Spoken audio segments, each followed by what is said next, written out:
মাংসটা রান্না করছিস না ভাই, একদম ফাটাফাটি, একদম 5 স্টার হোটেলের মতো। ঠিক বলেছিস, খুব ভালো হয়েছে। আমি ভাবছি আমার পরের ছবির শুটিং এর ক্যাটারিং এর অর্ডারটা আমি অর্ণবকেই দেব। আরে ভাস্কর, তাসের প্যাকেটটা নিয়ে এসছিস তো? আগে সারা তাস খেলেই কাটিয়ে দেবো ভাবছি। আগে পরেশের পরের ছবির গল্পটা শুনি, তারপরে ভাস্করের গল্প, তারপরে তাস খেলা। কালকে রবিবার, ছুটির দিন, অর্থাৎ তাড়াহুড়ো করে ঘুম থেকে উঠে অফিস যাওয়ার কোনো তাড়া নেই। কি বলিস প্রীতম?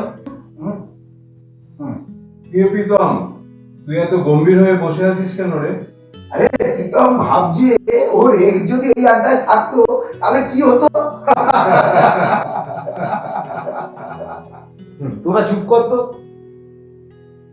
হ্যাঁ রে প্রীতম, তোর কি হয়েছে? তোর বাড়ি ফাঁকা বলে তুই তো আমাদেরকে বলেছিলিস এখানে পিকনিকে আসতে। তোর কথা অনুযায়ী আমরা এখানে পিকনিক করতে এসেছি, তোর কথা অনুযায়ী আমরা এখানে আড্ডা মারছি। তুই হঠাৎ এরম ধ্যানস্থ হয়ে বসে আছিস কেন? তুই জানিস হ্যাঁ কালকে আমি একা ছিলাম ভাই। হ্যাঁ জানি, অবশ্যই জানি। তবে পরের বার থেকে যাতে দুজনে থাকার একটা বন্দোবস্ত হয় সেটা নিয়ে ভাব। ওর বাবা মা তো এর জন্য এত বিরক্ত হয়ে গেল। আসলে ও ওর এক্স কে ভুলতেই পারছে না। তাই নাকি রে প্রীতম? কাল রাতে না আমি একটা ভূত ধরেছিলাম। ভূত ধরেছিলি? কই দেখি তোর ভূত। আরে দেখ, প্রীতমের যত বানিয়ে বানিয়ে আজ গুপি গল্প। আরে ওই তো অনিমেষদা এসে গেছে। আরে অনিমেষ দা, আজ যখন এলেই তো এত অসময় কেন? তাহলে কি হয়েছে? আরে কালকের দিনটা তো আছে। আজকে না পিকনিকে আমি যোগ দিতে পারলাম না, কালকে আরেকটা পিকনিক করা যাবে। অনিমেষ দা, বহুদিন আপনার কোনো খবর নেই, কি করছেন আজকাল? এই অর্ণব, একটা চেয়ারে না যাও অনিমেষদার জন্য। হ্যাঁ, যা যা যা যা, যা, যা, জানি, হ্যাঁ, হ্যাঁ। হ্যাঁ। আজকে বরং প্রীতমের গল্পটা একটু শুনি। ও প্রীতমের গল্প? না, বসো অনিমেষ দা, বসো বসো বসো বসো।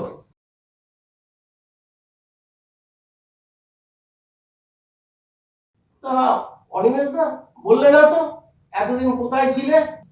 সে অনেক কথা। যাই হোক, প্রীতম কি গল্প বলবে বলছিলে? অনিমেষ দা, প্রীতম নাকি কালকে রাত্রে একটা ভূত ধরেছিল। শোন প্রীতম, আমাদের যা বলছিস বল, বাইরে যেন এই কথাগুলো বলতে যাস না। বাইরে এই গুজব ছড়ালে লোকে তোকে পাগল বলবে, বুঝেছিস? একদম। তো ভূতকে একবার নিয়ে আয় না, একটু গল্প গুজব করি। ও আর কখনো আসবে না। কেন রে, আসবে না কেন? তার মানে তুই ভূতটাকে ধরে রাখিস নি, তাই তো? ধরে রাখতে মন চাইল। এটা আমার জীবনে একটা আশ্চর্য ঘটনা। তোরা তো জানিস আমি ভূত টুত বিশ্বাস করি না, অথচ এই আমি কিনা একটা ভূত ধরে বসলাম। তুই ওর সঙ্গে কথাও বলেছিস? প্রায় 1 ঘন্টা বিশুকে আড্ডাবাজ ভূত বল।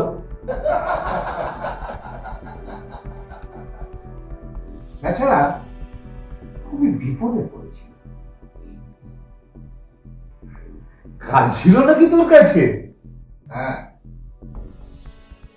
কাজ ছিল বেচারা। কেন, মেরেছিলিস বুঝি?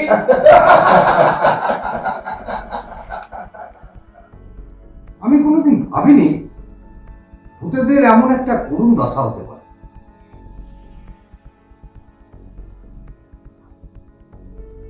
অবশ্য আমি একটা সুযোগ নিয়েছি। সুযোগ? কি সুযোগ রে? তোরা এমন করছিস কেন প্রীতমকে? আচ্ছা প্রীতম তুই বল, আমরা শুনছি তোর ভূতের গল্প।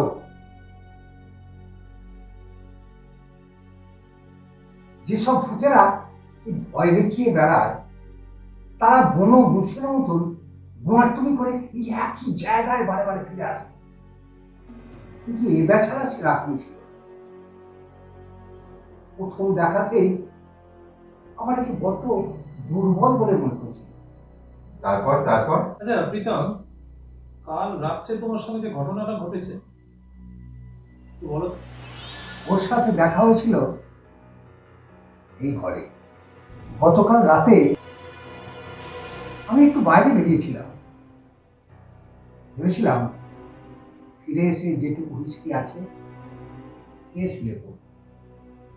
কিন্তু ফিরে এসে দেখি ঘরের সব দরজা খোলা।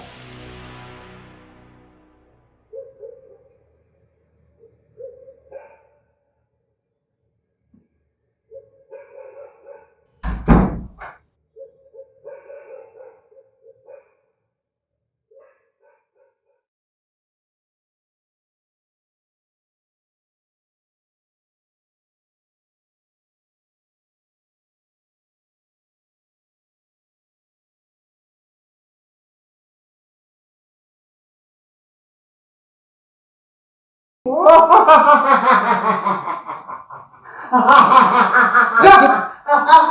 চুপ! চুরি করতে এসে এখন নাটক হচ্ছে? চুপ করে দাঁড়া। কে তুমি? এখানে চুরি করতে কেন এসেছো? আমি খুব ভূত? এই ভূত তুই আমি বিশ্বাস করি না। শোনো, ওসব কথা বলে আমার কাছে পাগল সেজে কোনো লাভ নেই। আমাকে তুমি কিছু বোঝাতে পারবে না। আমি তোমাকে পুলিশে দেব। চুপ! বোকার মতন চিচিও না। আমি ওসব ভূতে বিশ্বাস করি না। আমাকে ভয় দেখিয়ে তোমার কোনো লাভ হবে না। পরিষ্কার করে বলো তো, তুমি কে? এখানে কি মতলবে এসেছো? চুপ!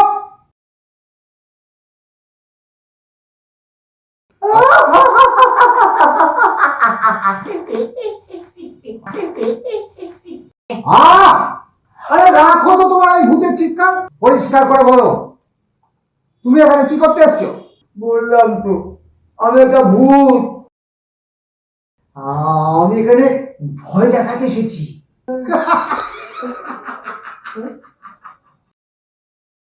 কে তোমাকে ভয় দেখাতে বলেছে? বললাম তো, কেন বিশ্বাস করছেন না? আমি একটা ভূত। আচ্ছা, সে যাই হোক, এই ভদ্রলোকের বাড়িতে এভাবে ঢোকা যায় না, সেটা কি তুমি জানো না? তাছাড়া তুমি এখানে ঢুকলে কিভাবে? আমি একটা ভূত। সে হও গিয়ে, বাড়িতে যদি অন্য লোকজন থাকতো তোমাকে এইভাবে হঠাৎ দেখলে ভয় পেয়ে যেত না? সে বিষয়টা তুমি একবারও ভেবে চিন্তে দেখেছো? না তো স্যার, এটা তো ভাবিনি। ভাবা উচিত ছিল। তাছাড়া এই জায়গাটার উপর তোমার কোনো দাবি আছে? মানে এখানে কি তুমি খুনটুন হয়েছিলে? না স্যার, এরকম কিছু না।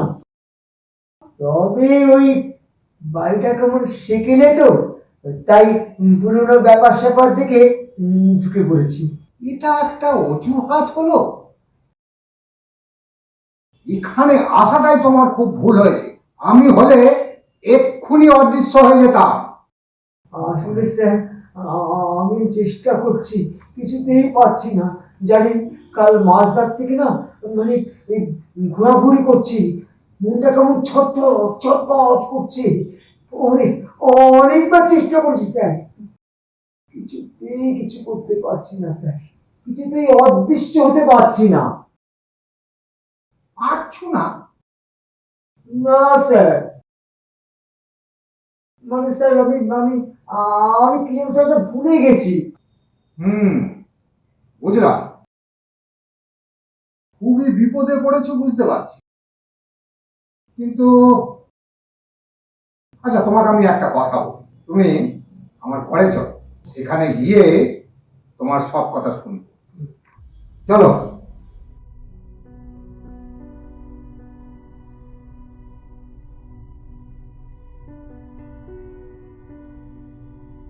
এসো, বসো, এইখানে বসো। বসে ধীরে সুস্থে তোমার গল্পটা বলো তো দেখি। মনে হচ্ছে তুমি বড় ঝামেলায়। আমার ঠিক বুঝতে ভালো লাগছে না স্যার, যদি অনুমতি করেন তাই একটু পাইচারি করে কথা বলি। বেশ, তোমার যা ইচ্ছে।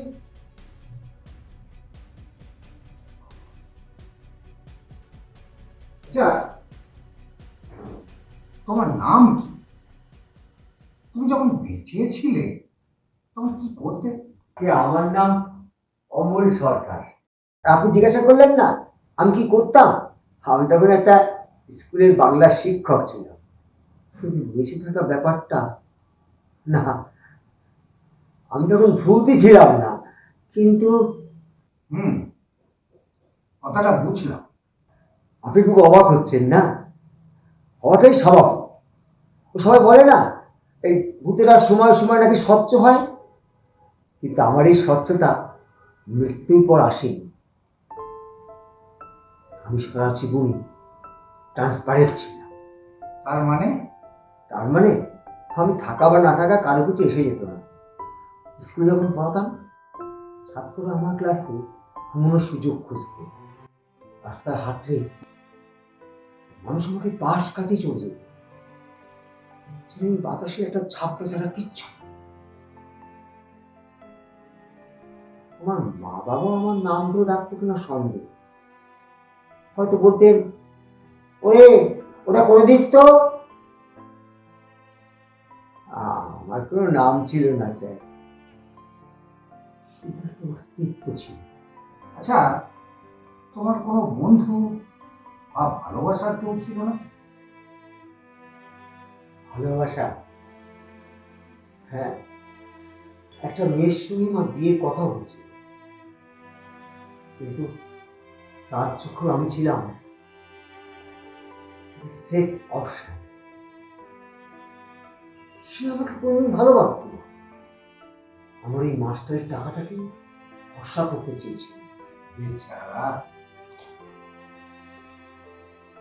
আমার জীবনের সবচেয়ে বড় ট্র্যাজেডি কি জানেন স্যার? আমি বেঁচে থাকাকালীন কোনদিন জীবন্ত অনুভব করিনি। সবাই যখন হাসতো, আমি যখন তোর ঠোঁট নাড়তাম, সবাই যখন স্বপ্ন দেখতো, আমি তখন সিলিং এর দিকে তাকিয়ে নিজের অদৃশ্য হয়ে যাবার কেন্দ্র। মরে গিয়ে ভাবলাম এবারও তো আমাকে লোকে চিনবে, ভূত বলে লোকে ভয় পাবে, চিৎকার করবে। দেখুন, সেখানেও আমার ব্যর্থতা। অদৃশ্য হওয়ার প্যাঁচটুকু আমি ঠিক করে দিতে পারছি না। লোকে আমাকে ভূত হিসেবেও পাত্তা দেবে না স্যার। তবে কি আমি পরকালেও অদৃশ্য হয়ে থাকবো?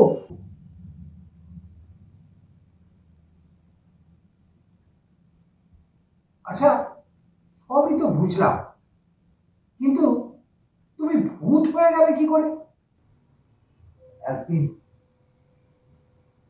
বাড়ির সকলে মিলে দূরে এক আত্মীয়বাদী বেড়াতে আসে এই 3-7 দিনের জন্য। আমি রাতে ফিরে রান্নাঘরে গ্যাস জ্বালতে গেছিল। তখন রান্নাঘরে সব আলো নিভানো ছিল। তখন কি ভেবেছিলাম স্যার, আমি জমির দুয়ারে যাচ্ছি। সকালে রান্না কি করেছিলাম, কোথায় কি রেখেছিলাম, কিচ্ছু জানি না স্যার। আসলে স্যার, আমি চিরকালই একটু বোকা। দেশটা জ্বালতে গিয়ে হঠাৎ একটা প্রচন্ড শব্দ, আর আর সারা শরীরে সূর্যের মতো তেজ। উফ, কি যন্ত্রণা, কি যন্ত্রণা। তারপর তারপর সব শান্ত, আর কিচ্ছু নেই স্যার। এখন আমি আমার স্বজাতিদের সঙ্গে আছি। ওরা প্রায় কোনো না কোনো বাড়িকে ভূতের বাড়ি বানাবার মতলব করে। খুব রোমাঞ্চকর ব্যাপার এটা ওদের কাছে। এই বাড়িটাকেও সেরকমই ভেবেছিল, কিন্তু সবাই ভয় পিছিয়ে এসেছে। তাই অবশেষে আমি এসেছি, কিন্তু পারলাম না। যখনই আমি যা কিছু করতে গেছি সেটাই কেমন তালগোল পাকিয়ে ভণ্ডুল হয়ে গেছে। আপনি প্রথম ব্যক্তি যে আমাকে সহানুভূতি দেখিয়েছে, এইটুকু দয়াও কেউ করে। অমল, তুমি এসব নিয়ে আর মন খারাপ করো না। তোমাকে ফিরে যেতেই হবে। তুমি আর একবার চেষ্টা করে দেখো। আমি পারবো না স্যার, আমি পারবো না স্যার, আমি পারবো না। পারতে তোমাকে হবেই। চেষ্টা করো।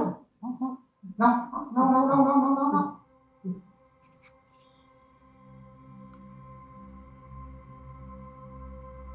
হচ্ছে না স্যার, হচ্ছে না। আচ্ছা, একটা কাজ করো, তুমি তোমার প্যাচগুলোকে করো, আমি সেটাকে নকল করে তোমার মতন করি। তাহলে তাহলে তুমি বুঝতে পারবে তোমার ভুলটা কোথায় হচ্ছে। আপনি আপনি কোনো তাকাবেন না স্যার, আপনি তাকাবেন না। আপনি তাকালে আমি নার্ভাস হয়ে যাই স্যার, আমি কত নার্ভাস হয়ে পড়ি স্যার। আচ্ছা আচ্ছা আচ্ছা, এক কাজ করি, আমি বরঞ্চ পেছন ফিরে দাঁড়াচ্ছি, তুমি আর একবার চেষ্টা করো। হবে হবে হবে হবে। চেষ্টা করো চেষ্টা করো চেষ্টা করো। আমি পেছন ফিরে দাঁড়াচ্ছি। হ্যাঁ দাঁড়াচ্ছি, পেছন ফিরে। হ্যাঁ অমল, শুরু করো শুরু করো। হচ্ছে না স্যার, হচ্ছে না স্যার, হবে হবে আমার কোনো হচ্ছে না স্যার, হবে হবে। হচ্ছে না স্যার, স্যার হচ্ছে না স্যার, আমি পেরেছি স্যার। অমল অমল অমল, আমি তোমাকে দেখতে পাচ্ছি না, তুমি কোথায়? আমি এখানে স্যার, আমি পেরেছি স্যার, আমি অদৃশ্য হয়ে গেছি স্যার, আমি অদৃশ্য হয়ে গেছি। তারপরে তুই ঘুমোতে চলে গেলি? তাছাড়া কি করবো? আর কি হাত নাড়ার কায়দাগুলো? সেটা আমি এখন করে দেখাতে পারি। তাই নাকি? তাহলে করে দেখা। এতে কোনো কাজ হবে না। যদি হয় তাহলে আমার মনে হয় এইসব নিয়ে ছেলে খেলা করাটা ঠিক নয়। তুই কি এই গল্পের এক বর্ণও বিশ্বাস করিস? হ্যাঁ, অর্ধেকটা বিশ্বাস করা যেতেই পারে। দূর, সব ভুল চাকরি। প্রীতম, চেষ্টা করো তো, পারবে, তুমি পারবে। আমি একবার শুরু করেছিলাম, কিন্তু সাহস হয়নি শেষ পর্যন্ত। তুমি তো অমলকে কথা দিয়েছো। না প্রীতম, চেষ্টা করো, চেষ্টা করো। তাহলে আমি শুরু করি। এইসব নিয়ে ছেলে মানুষই করাটা একদম ঠিক না। আরে অর্ণব ভয় পেয়েছে, বুঝছিস না? না না, ঠিক আছে, পদার্থ অবিনশ্বর। চেষ্টা করে যাও গুরু, চেষ্টা করে যাও।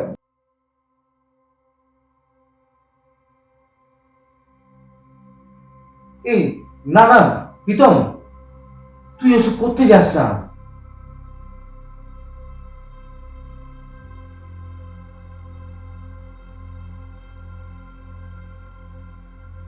সত্যি হলে কিন্তু ঘটতো না, বুঝলি? চুপ করো পরেশ, ও মুক্তি দিতে চাইছে।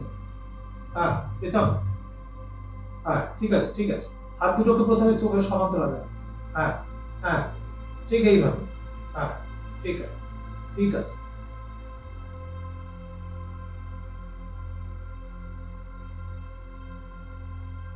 বাহ, ভঙ্গিটা কিন্তু মন্দ নয়। দেখিস কিছু বাদ না যায়। ভূতের নাচটা কিন্তু দারুণ হবে। না না প্রীতম, না, ওইভাবে নয়। কি হলো প্রীতম, দাঁড়িয়ে রইলি কেন? শুরু কর। তোরা ভেবেছিস সেটা একটা গল্প, সে বিনোদনের জন্য একটা আষাঢ়ি কাহিনী। তোরা কি জানিস অদৃশ্য হওয়ার যন্ত্রণা কি? তোরা কি জানিস সেই মানুষের কষ্ট যে ভিড়ের মধ্যে থেকেও একা, যার কোনো নাম নেই, শুধু একটা অস্তিত্ব আছে।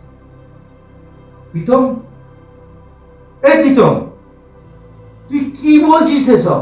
কবজিটাকে একটু ডান দিকে ঘোরাও, আরেকটু ঘোরাও, আরেকটু আরেকটু আরেকটু। হ্যাঁ ঠিক আছে ঠিক আছে। হ্যাঁ, কর কর কর। প্রীতম, তুই ঠিক আছিস তো? আমি ঠিক আছে কিনা জানি না, তবে অমল ঠিক ছিল না। অমল সারা জীবন সিলিংয়ের দিকে তাকিয়ে অদৃশ্য হওয়ার দিন, কারণ সমাজ ওকে আগেই অদৃশ্য করে দিয়েছে। ওর মা বাবাও ওকে নাম ধরে ডাকতো না। ওর প্রেমিকা ওকে একটা সেফ অপশন ভাবতো। ও বেঁচে থাকতেও একটা জ্যান্ত লাশ ছিল। ওর মতন মানুষের মরে গিয়েও শান্তি নেই। ও তো কোনোদিন দৃশ্যমান হওয়ার সুযোগই পায়নি। না না প্রীতম, না, ওইভাবে নয়। তুমি অমলকে মনে করো, ওর অস্তিত্বহীনতার যন্ত্রণাকে রক্তে অনুভব করো। কবজিটাকে একটু ডান দিকে ঘোরাও, আরেকটু ঘোরাও, আরেকটু, আরেকটু, আরেকটু। হ্যাঁ, ঠিক আছে, ঠিক আছে। আজ আমি অমরকে মুক্তি দেবো, আর নিজেকেও। দেখ, এই কায়দাটাই অমল ভুলে যাচ্ছিল। এই আঙুলের ফাঁকে ফাঁকে লুকিয়ে থাকা অপেক্ষাগুলোকে একটু মুড়িয়ে মুছড়ে শেষ করে দিতে হয়। এই দেখ, এই সেই প্যাচ। এটা করলেই আর কোনো সেফ অপশন থাকবে না, আর কোনো অবহেলা থাকবে না, কেউ আর পাশ কাটিয়ে চলে যাবে না। কারণ এবার আমি সত্যি থাকবো না। এবার শেষ ধাপ, সেই প্যাচ যা দৃশ্যমান জগৎকে ছিঁড়ে ফেলে। দু হাত দুপাশে ছড়াও, আস্তে আস্তে ছড়াও। বুক ভরে গভীর ভাবে শ্বাস নাও, আর বলো, আমি নেই, আমি নেই, আমি নেই। অমল, আমি আসছি। মুক্তি। আমি নেই, আমি নেই, আমি নেই, আমি নেই।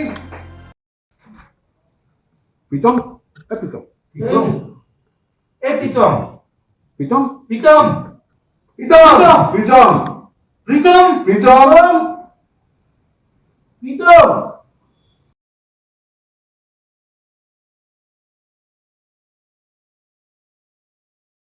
এটা কি হলো? ও আর নেই। ওর হাতটা হঠাৎ বন্ধ হয়ে গেছে। অনিমিতা কি করলো? অনিমিতা কোথায়?